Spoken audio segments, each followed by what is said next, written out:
todos. Mais uma vez estamos aqui para compartilhar a palavra de Deus junto a você, a sua família, onde quer que essa palavra venha chegar. Eu quero convidá-los a abrirem suas Bíblias no Salmo 24. Nós já estudamos aqui o Salmo 22, o Salmo 23. Estamos encerrando essa trilogia, estudando hoje com o Salmo 24. O Salmo 22 nos revelou a cruz de Cristo, e todo o seu sofrimento. Deus meu, por que me desamparaste? O Salmo 23 já nos trouxe alento, nos trouxe consolo, através do bom pastor que apacenta o seu rebanho em pastos verdejantes, que nos conduz a águas tranquilas. E mesmo diante do perigo, ameaça de morte, podemos declarar: ainda que eu ande pelo vale da sombra da morte, não temerei mal algum, porque tu estás conosco, tua vara e teu cajado nos consola. Hoje falaremos sobre a coroa da glória. No Salmo 24, nós vamos entender que após o sofrimento vem a glória. Então Deus tem promessa para mim, Deus tem promessa para você, para todos nós, através dessa palavra. O Salmo 24 foi escrito por Davi, no período que a arca ela foi trazida de volta a Jerusalém. Ela sai da casa de Obed-Edom, percorre 15 quilômetros até Jerusalém, que fica no Monte Sião. Mas esse salmo ele não traz apenas uma restauração ao culto, à adoração a Deus. Esse salmo também ele fala sobre profecia, porque ele está na categoria dos salmos messiânicos. Então ele tem muita coisa a revelar e temos muito a aprender através do estudo da palavra de Deus. Então, para começarmos, eu gostaria que compreendêssemos que o Salmo 24, que nós vamos denominar aqui o Salmo da Coroa, ele revela o domínio do rei.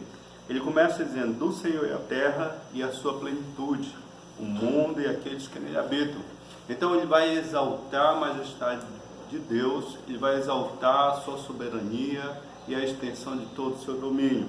O verso 2 desse salmo vai falar sobre os mares, vai falar sobre os rios, as correntes de água.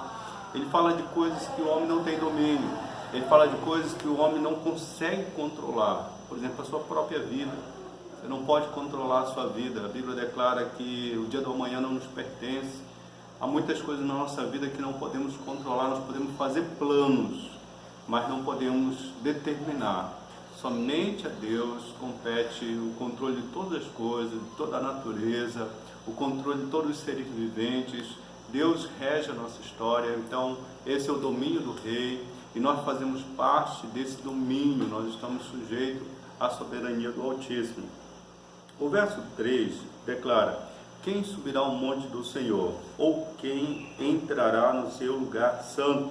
Aquele que é limpo de mãos e puro de coração, que não entrega sua alma à falsidade, nem jura enganosamente. Então agora nós vamos ver os domínios do rei. Não apenas os domínios, mas também os súditos do rei. Quem são aqueles que irão subir à presença do rei? Quem é aquele que subirá ao seu santo monte? É interessante que, embora nós sejamos salvos pela graça, embora tenhamos livre acesso ao Pai, nós não podemos banalizar a presença do Santíssimo Deus. Nós não podemos tornar comum aquilo que é sagrado. Mãos limpas se refere à nossa atitude. Coração puro se refere aos nossos pensamentos. E é muito importante trabalharmos isso, porque o salmista Davi ele declara no Salmo 19:14 que as palavras dos meus lábios, o meditar do meu coração, sejam agradáveis a Ti, Senhor, Redentor meu e rocha minha. E é interessante porque as pessoas elas precisam ver em nós a marca daqueles que andam na presença do Senhor. Preciso ver em nós homens e mulheres de coração puro, homens e mulheres de mãos limpas, que realmente se consagram ao Senhor. Mas entendemos que isso não faz parte da natureza humana. Por isso nós precisamos deixar que o Espírito Santo atue em nossa vida e fazer o que o salmista Davi fez no Salmo 51:10, na sua oração.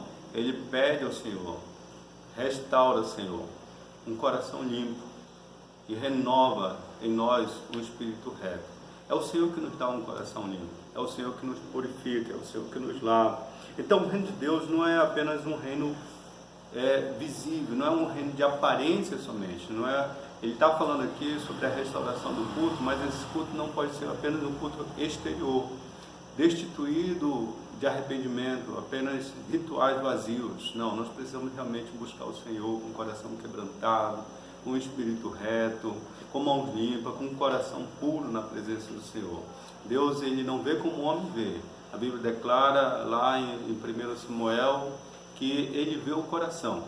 Então, que ele possa ver em nossos corações o coração de um verdadeiro adorador. O Rei da Glória, ele vai nos representar, vai nos mostrar não somente o domínio do seu reino, não somente os seus súditos, mas também ele vai revelar toda a glória do Rei. O verso 7, que é o verso culminante desse salmo, declara: levantai, ó portas, as vossas cabeças, levantai, ó portais eternos, para que entre o Rei da Glória.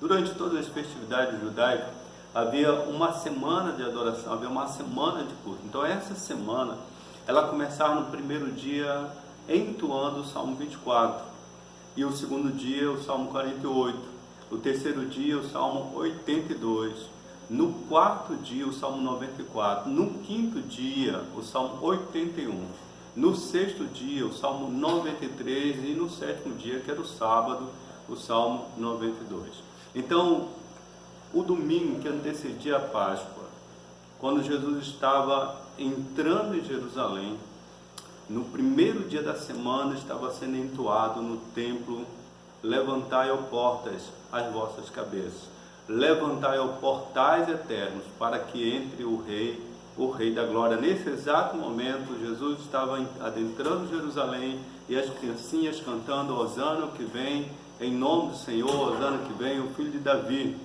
Então Jesus estava entrando em Jerusalém, e quando ele estava entrando no templo, estava se entoando o Salmo 24.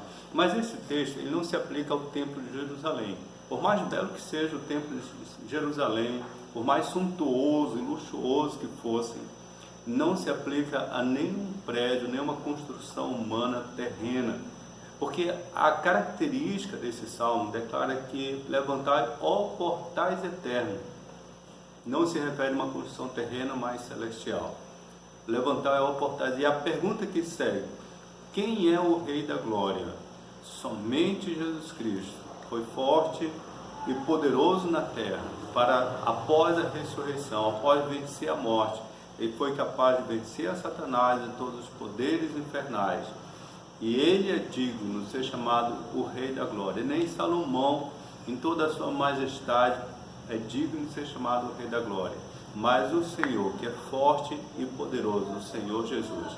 Então, quando Jesus subiu aos céus, triunfante, os anjos nos céus cantaram: levantai, ó portas, as vossas cabeças, levantai, ó portais eternos. Mas isso não acaba aqui, porque os dois últimos versos é uma repetição dos versos anteriores, só que com uma diferença.